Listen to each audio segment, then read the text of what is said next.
Ethan was born a rich heir, supposed to inherit the family business and live a life of glory.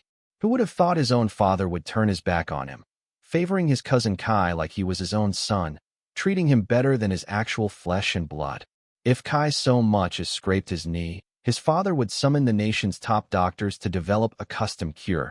But if Ethan suffered a comminuted fracture, he'd toss him a stick and tell him to walk it off. Why? Because the world he lived in was actually a cheap, loser-turned-swinner redemption novel, and he was just the doomed villainous supporting male lead, fated to die miserably.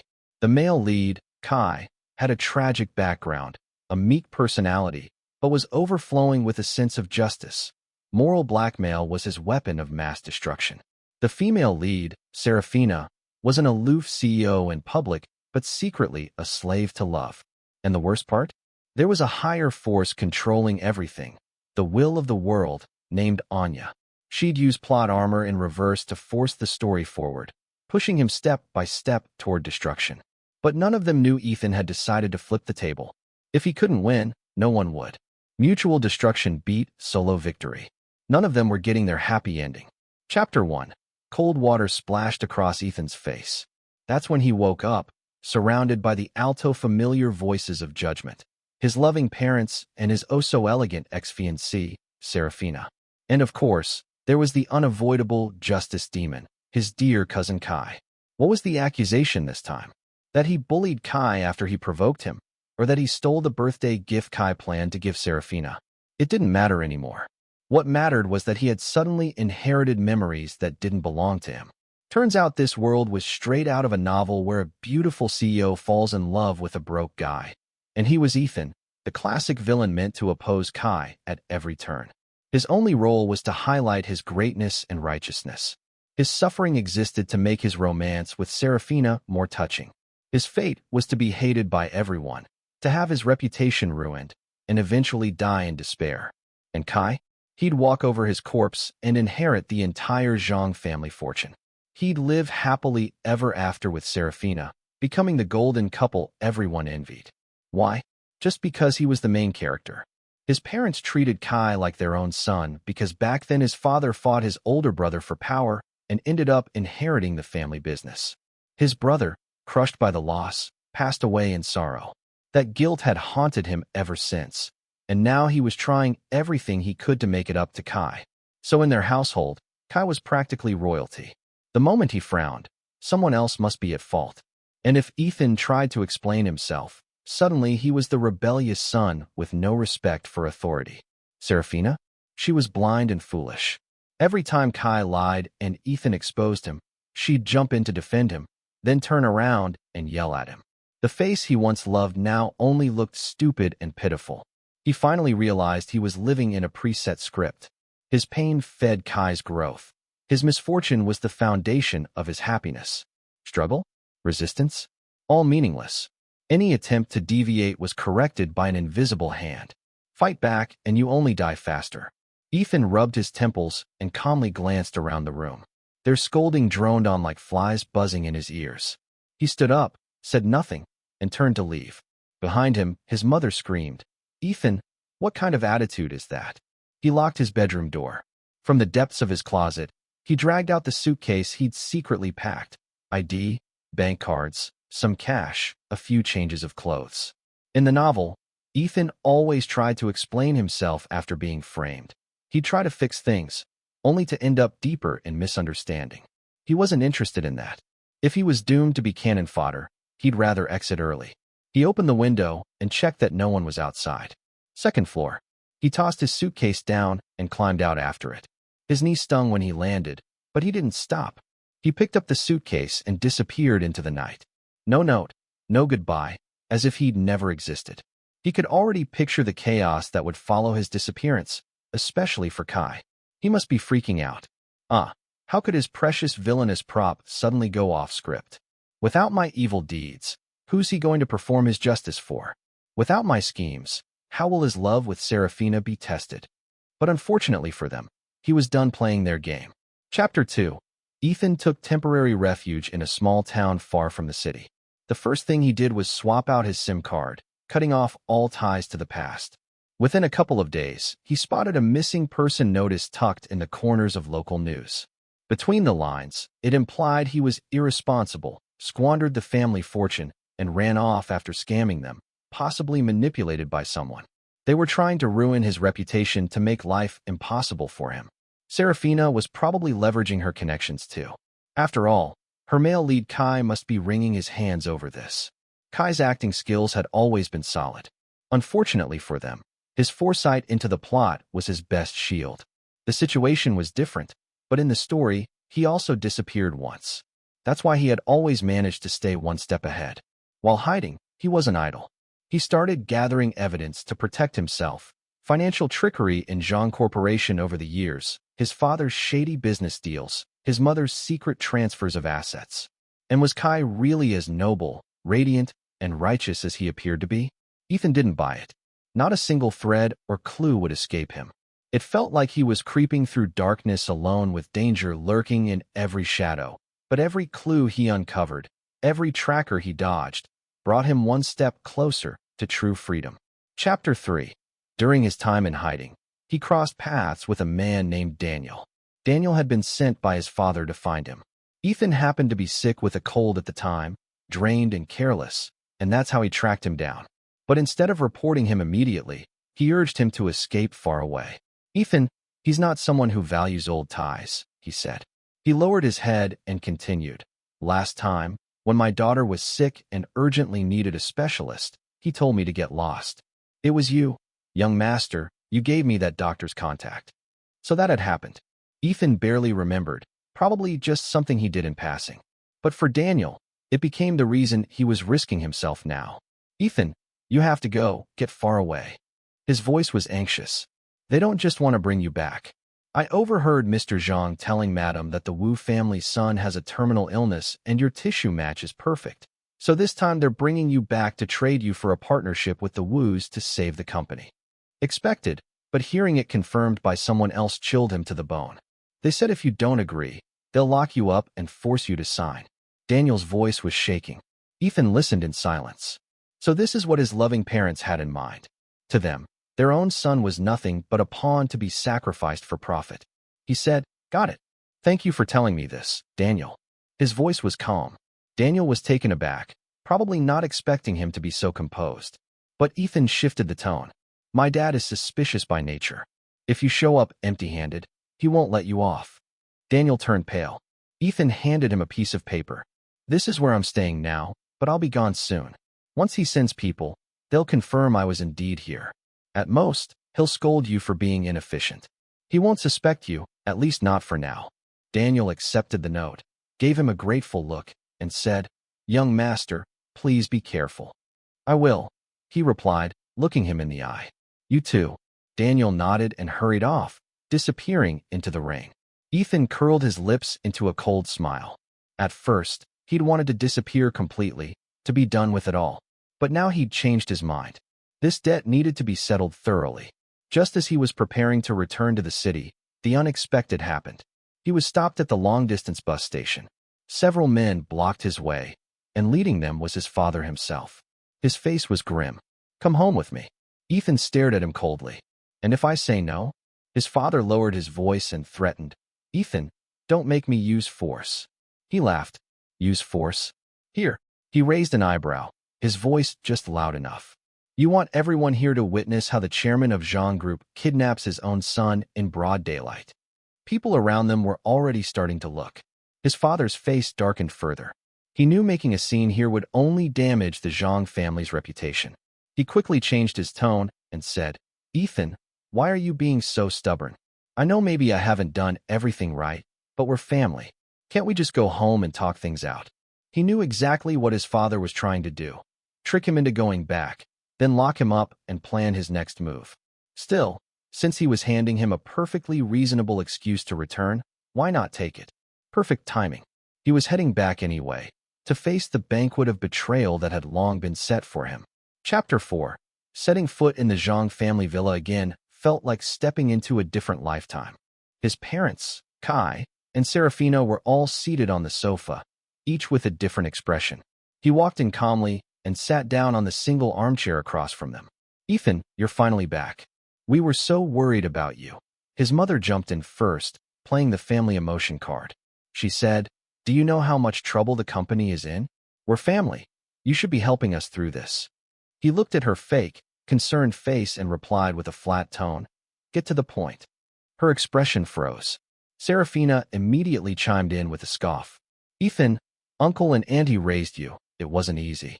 No one's saying you owe them your whole life. But don't be such an ungrateful brat. The family's in trouble now, and you're running away?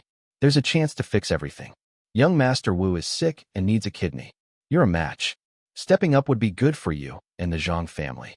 He turned to her, his gaze icy. "Serafina, who do you think you are to butt into my business?"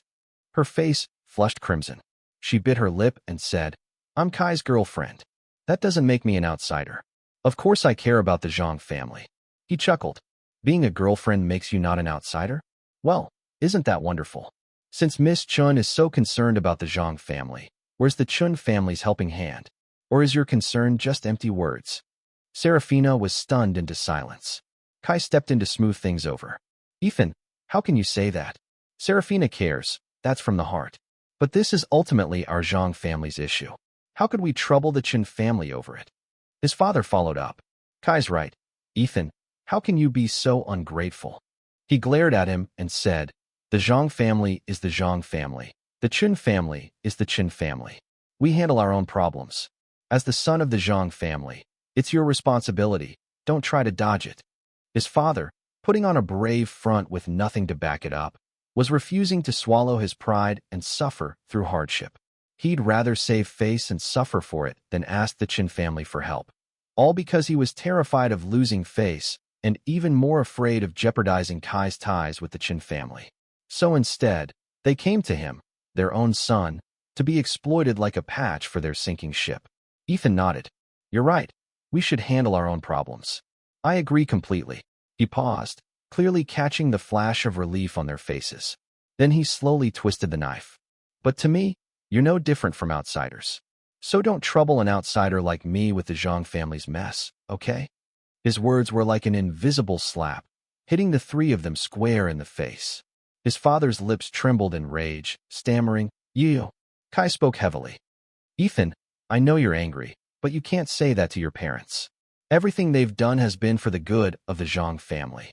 He sighed, wearing that self-righteous noble expression. "Forget it. If Ethan really won't do it, I'll donate instead." Ethan cut him off. "Stop pretending to be some selfless hero. Who are you performing for? You think you can just say, 'I'll donate,' without even being tested for compatibility? Anyone with half a brain knows that's a load of crap." Kai was completely silenced, his jaw clenched in frustration. His mother, having failed at the gentle approach, finally lost her patience. She jabbed her finger at his face, yelling, "Ethan, you ungrateful, selfish brat. How did I give birth to something like you?" With that, she raised her hand to slap him. That scene had played out countless times in this house. He used to just take it silently or dodge it, but this time was different. He shot to his feet, spun around, and strode toward the redwood display shelf. He grabbed his mother's most cherished antique vase without hesitation and stormed to the door. With a powerful swing, he hurled it. Thud! The vase landed in the communal trash can, smashing into shards among the filth. The living room fell into stunned silence. All four of them, including the servants, stared at him like they were seeing a monster. He turned back, expressionless. He smiled. "Try laying a hand on me again," he said, his voice ringing clear in every ear. "Next time, I won't be so gentle with what I throw." His mother trembled all over, her face shifting from red to green to ghostly white. She pointed at him, sputtering, but no words came out. Clearly, the fate of that vase had both frightened and pained her. For the first time, she realized her son had really snapped. He was ready to do anything. She didn't dare take another step forward. After that brief moment of shock, she swallowed her rage and gave a vicious signal to the two bodyguards nearby. So if brute force didn't work, they'd try something shady. Drugging him? Locking him up? Was the novel's script finally about to play out? He sneered, pulling a small recorder from his pocket and waving it. "I'd suggest you think twice," he said, staring at his mother, enunciating clearly. "If I don't leave here safely and on time tonight, Or if I lose contact with the outside world afterward, my friend will call the cops immediately, and all the lovely evidence I've collected on the Zhang Corporation, and the two of you will be sent straight to the media." Her face twisted with shock and rage. "You're threatening me." He answered coolly. "You forced me to." Calmly, he continued. "So here's the choice. Either let me go now, or we all go down together. Pick one." She was so furious her chest heaved violently, but she didn't dare act. Her plan to control him had failed again. All she had left was powerless rage. Chapter 5. They had no choice but to let him go for now, but he wasn't allowed to disappear from their radar. He had to remain within their line of sight. And so the stalemate dragged on for 2 days. On the third day, his mother's attitude abruptly shifted. She had someone bring him back home and told him the Wu family had already found a suitable donor. Then she suddenly changed the subject, even managing to squeeze out a gentle smile.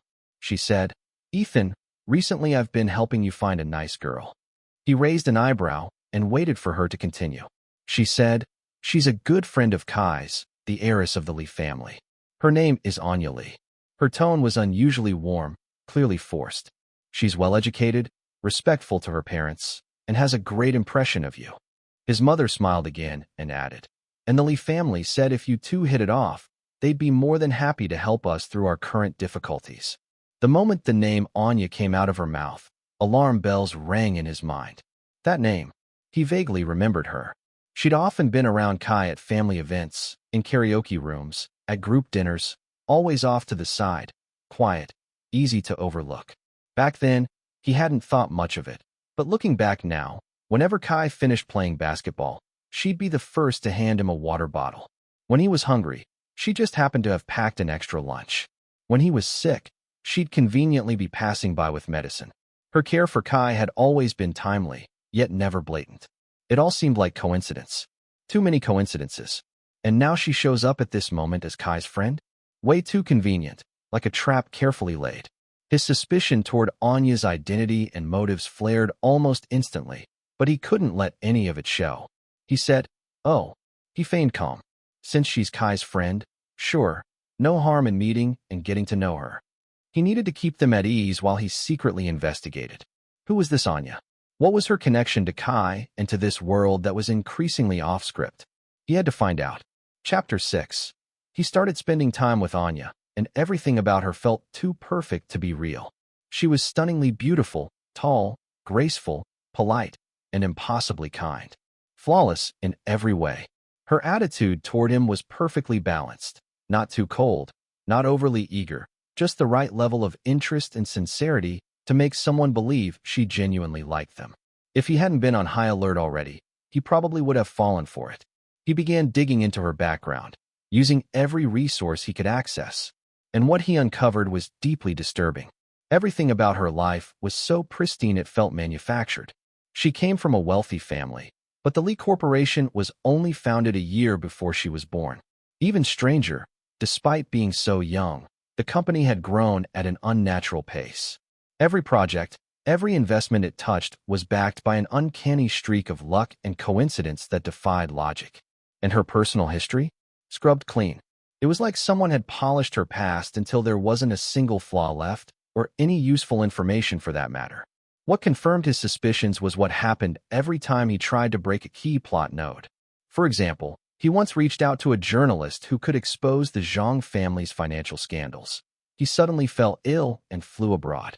He found a company interested in buying evidence he held against the Zhang family. The night before the signing, the CEO was injured in a freak car accident. Behind every one of these setbacks, he kept sensing Anya's shadow. It was as if she knew the direction the story should take, and at every crucial moment, she would act subtly, disrupting his plans or dragging him back onto the correct narrative track just when he was about to break free. And that's when the horrifying truth began to crystallize in his mind. Anya was most likely the human embodiment of this world's will. Her mission was to preserve the stability of the original plotline, to ensure Kai remained the protagonist and reached his happy ending. And he, the vile supporting male who had awakened and dared to stray from the script, was her prime target for suppression and correction. He wasn't fighting a person, he was fighting the architect of the rules themselves. That realization sent a chill down his spine, but it also fueled an even fiercer determination. Chapter 7. Anya's interference was growing more blatant and forceful. She no longer settled for subtle guidance.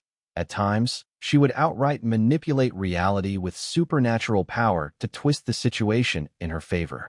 All of his evasion and resistance now seemed like temporary wins. As long as he remained within this story, he was bound to be dragged back to the tragic ending written for him. No, he couldn't let this go on. He forced himself to calm down and carefully analyze the current situation. According to the book's plot, he dies a humiliating death after a complete downfall. By contrast, Kai becomes even more noble and righteous through his disgrace, ultimately marrying Serafina and inheriting the Zhang family's empire. His timely exit is a crucial part of Kai's perfect ending. So what if this key prop, him, disappeared entirely before the final act? A dangerous idea took shape in his mind. If his death would jeopardize Kai's happily ever after, would that be a bug in the world will's code? Would she, Anya, be willing to see that happen? It was a crazy gamble, but he had to try. He took the initiative to invite Anya out, choosing the rooftop of a tall building as their meeting spot. The moment she arrived, he acted. He pretended to break down, rushing toward the edge of the rooftop, making it look like he was ready to jump. He clenched his jaw. "I know who you are," he screamed at her, half performance, half raw emotion bursting free. "If you're so hellbent on forcing me back into that damned ending, then I'd rather destroy everything right now. Destroy your precious, perfect story." The wind whipped his hair, his clothes flapping wildly, and he saw it. A change in Anya's expression. That face which always carried calm grace now showed unmistakable panic and a clear desire to stop him. She even instinctively stepped forward to grab him. Her usually composed tone trembled. "Ethan, calm down." That single moment confirmed everything. His presence and his timely exit was absolutely essential to this story. He didn't jump. He just stood on the edge, staring her down with icy defiance. Now, for the first time, he held something fragile but real that could threaten her. And it was finally his turn to negotiate. Chapter 8. Anya quickly regained her composure. She looked at him, her eyes unreadable. "All right, Ethan," she said. "I admit it. Your role is critical to the integrity of this narrative." For the first time, she spoke to him like a controller behind the curtain. Then she made an offer. She said, "If you cooperate with me and complete the remaining key plot points, ensuring that Kai reaches his destined happy ending, then when all of this is over, I can arrange a brand new life for you. One free from the original tragedy, one that could even be truly happy." The future she painted was tempting. Freedom, a fresh start, maybe even peace. But could he trust a force that saw him as nothing more than a tool, as a pawn to be scripted and discarded? Not for a second. Still, he had no better option. He wasn't strong enough to fight her heathen. He hesitated on purpose, then finally nodded like he'd made a hard decision. "Fine, I'll cooperate. But you have to keep your word." "Of course," she said with a soft smile. He was safe for now, at least until he completed the rest of the story. She wouldn't risk eliminating him. But that didn't mean he could let his guard down. If anything, he watched her more closely than ever. And he soon noticed she was accelerating the plot. She pushed the romance between Kai and Serafina hard and fast, scripting coincidence after coincidence, heroic rescues, romantic scenes. At the same time, she intensified her pressure on him. Rumors and schemes that weren't supposed to surface until later in the plot began appearing early. It was like she was racing against the clock. But why? That question gnawed at him until one day he returned early to the safe house she designed for him, a location designed for her to monitor him easily. Through the door, he heard her voice, low and anxious, muttering to herself. She grumbled, "That damn author went MIA ages ago. The power is fading. Kai's ending was never finalized, but I have to take the gamble. I need to push him towards some kind of happiness fast, or else." In that moment, he understood everything. Chapter 9. So that's it. Anya, the so-called embodiment of the world's will, was never some omnipotent god. Her power came from the source material, a story that had already been abandoned midway by its author. The writer ghosted the project, left the ending unfinished, and as a result, Anya's strength had been steadily weakening. Her obsession with ensuring Kai's happy ending wasn't about him at all. It was just a desperate attempt to preserve her crumbling existence. This revelation gave him a sliver of real hope. She was weakening, and she was desperate. Right then, his phone buzzed, an encrypted message from Leo, his closest senior from university. Leo had started his own biotech company a few years ago. Previously, he'd secretly sent him preliminary results from some pharmaceutical research he'd done by exploiting Zhang family resources. Leo had been incredibly interested. He'd been trying to track him down ever since. The message was, "Ethan, your research is incredibly valuable. If you're willing, bring it here. We'll take care of everything else."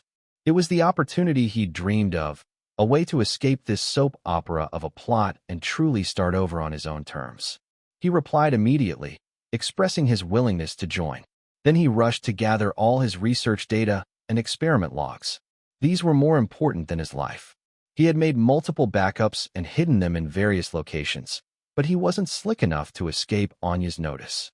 The night before he was set to leave the city for good, she found out. To her, he was a critical plot device. Until her mission was complete, she couldn't afford to lose control of him. So she used the last of her waning power and directly took control. He blacked out. When he opened his eyes, he found himself locked inside an abandoned warehouse. Dust and mildew filled the air. Everything he could have used to contact the outside world was gone.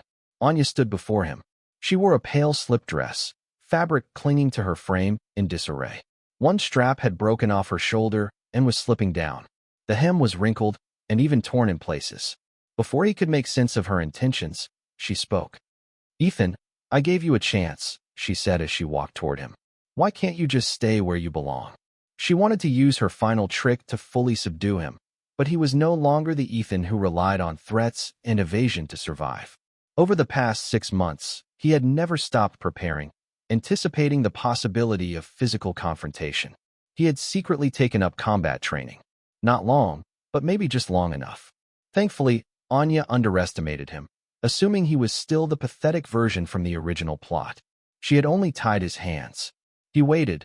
Then when her guard was down, he seized the chance. He grabbed a nearby chair and launched forward without hesitation. No fear, no holding back. Sweep kick, left stomp, knee to the gut. She never saw it coming, certainly not from him. She crashed to the ground with a muffled groan. He didn't hesitate. He launched a flurry of brutal kicks, leaving her bruised and motionless. Untying the rope, he looked down at Anya, collapsed on the ground. There was only one thought in his mind. End this once and for all. Chapter 10. Just as he'd taken down Anya and was finally catching his breath, the warehouse door creaked open. He turned, and his pupils contracted in shock. Serafina. Behind her stood 2 unfamiliar men, their expressions hostile, each holding a camera. Clearly not here for anything good. Then he understood. This had been Anya's backup plan, or rather, part of her original script. She wanted them to barge in, see Anya in that disheveled state, and record evidence of him assaulting her. She was going to destroy him with this, use it to blackmail him into playing along with her goddamn story. Serafina froze briefly at the sight of Anya on the ground, but quickly composed herself. Her expression morphed into performative outrage. "Ethan, how could you do something like this?" she cried. She probably thought this was just another impromptu plot twist from Anya and didn't question it. She and the 2 men advanced with their cameras. He was seething, but he couldn't lose his cool. It was 1 against 3, and 2 of them were men. He couldn't win heat-in. He scanned the room, spotted a rusted iron rod nearby, took a deep breath, then charged forward and kicked Serafina straight in the stomach. She doubled over in shock and pain, and in that moment he grabbed the iron rod and slammed it into the back of her neck. He heard groans, bodies hitting the floor. Serafina, pampered rich girl that she was, had no chance of enduring a real hit. The 2 men stood frozen for a second. They tried to jump him, but he knocked them both down with sweeping strikes. They had no weapons, no guts, no killer instinct. He, on the other hand, was in full survival mode. Every strike was calculated, merciless. From beginning to end, he didn't give them a single chance. Minutes later, 3 bodies lay sprawled across the floor. He stood over them, gasping for air. That's when he noticed a small bottle sticking out of Anya's pocket. The label read, "Potent hallucinogenic aphrodisiac." So this was her tool for staging the evidence? Disgusting. He picked it up, walked over to each unconscious figure, and forced every last drop of the drug down their throats. Not a single drop wasted. Then he picked up Serafina's phone from the floor, unlocked it using her fingerprint, opened the camera. He placed the phone at a distance, angled to capture both audio and the chaos in the corner of the warehouse. It didn't take long. Soon, the drug took effect, and the sickening sounds began. That should be enough. Amid the chaos, Anya's discarded phone screen suddenly lit up beside him. He glanced at the screen. The sender was Kai. It read, "Anya, how did it go? Is that useless trash taken care of yet?" So not only was he aware, he may have been involved in the whole setup. He picked up Anya's phone and transferred the footage he had just recorded with Serafina's phone onto it. Then he set a complex password for the video file. Using Anya's tone, he replied, "Yes, it's done. Here's the evidence. I encrypted it so it won't leak early."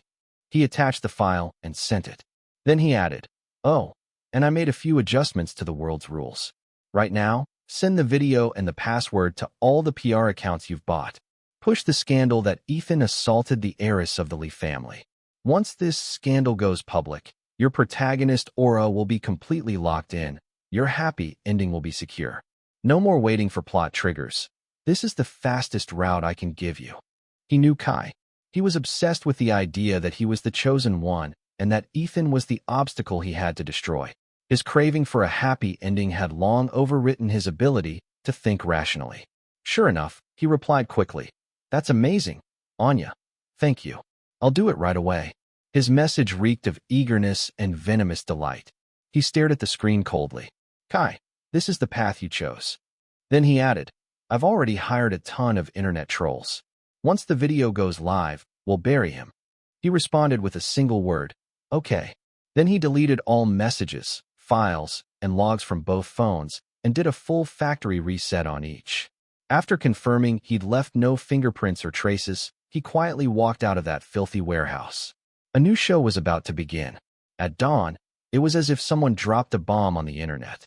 Rich heir Ethan assaults Lee family heiress. The headline exploded across every major platform.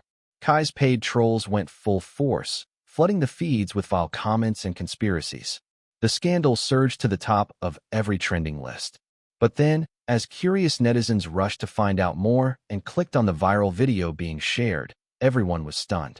The footage was dim, the camera aimed at a warehouse corner on the floor, but the audio was crystal clear and the flashes of tangled limbs were unmistakable. There were 4 people, 2 women, 2 men. Though the women's faces were partially obscured, they were still identifiable. One was Anya Lee, the Lee family heiress. The other was Serafina, Haycity's most famous socialite, heiress of the Chin Corporation. As for the 2 men, though their faces were unfamiliar, internet sleuths quickly identified them, Serafina's bodyguards. Not a single trace of him, Ethan, appeared in the footage. Public opinion flipped instantly. Comments flooded in. WTF? I thought Ethan was the predator. Why are Serafina and Anya the ones in this video? The 4 of them? Were they drugged? This is some freaky something's off. Who filmed this? Who spun this into a smear campaign against Ethan? Wait, Kai's dating Serafina and Anya is his close friend? This whole thing reeks. Rich circles are messed up. Kai, no doubt, was frozen in horror the moment he saw the actual footage. He tried to reach Anya, but she vanished as if into thin air. He tried to get the video taken down, but it had already gone viral, re-uploaded across countless platforms, unstoppable. The troll army he hired? They only helped amplify the scandal. Serafina, on the other hand, woke up in the hospital and was immediately bombarded with videos of herself spreading like wildfire. The once untouchable heiress cracked instantly. She had a mental breakdown on the spot, slipping into psychosis. The Chin family? They exploded. It didn't take long for them to trace the origin of the video back to Kai. Furious, they concluded it was either a deliberate trap set by Kai or the Zhang family. The Chun Corporation struck back with everything they had, crushing Zhang family assets in a wave of ruthless retaliation. And as for Anya, after what happened in that warehouse, her already fragile mental state collapsed entirely. A few nights later, during a storm, someone reported seeing a woman fall into the river. She was never seen again, vanished without a trace, neither alive nor dead. He didn't bother following up on what happened to the others. Instead, he reconnected with his old college senior, Leo, and brought his research results to a different city. When Leo saw him, he pulled him into a big hug. He threw himself wholeheartedly into work with Leo's company. Providing state-of-the-art labs and abundant funding, his research progressed rapidly. In less than 6 months, they made a breakthrough. Their project gained major traction, and the company became the talk of the industry, attracting massive venture capital. And he finally had a real career, a foundation for his independence and future. Just then, an uninvited guest appeared, his mother. She looked significantly older and more worn down. The Zhang Corporation, under the dual pressure of Chun family's relentless attacks and its own mismanagement, was on the verge of bankruptcy. Somehow she had tracked him down and found Leo's company. She showed up with zero guilt. Instead, she immediately put on the authoritative airs of a mother. She said, "Everyone says your research is impressive. Hurry up and transfer it to Zhang Corporation for free. It's what you owe the family. As long as you help us through this crisis, I'll acknowledge you again as my son."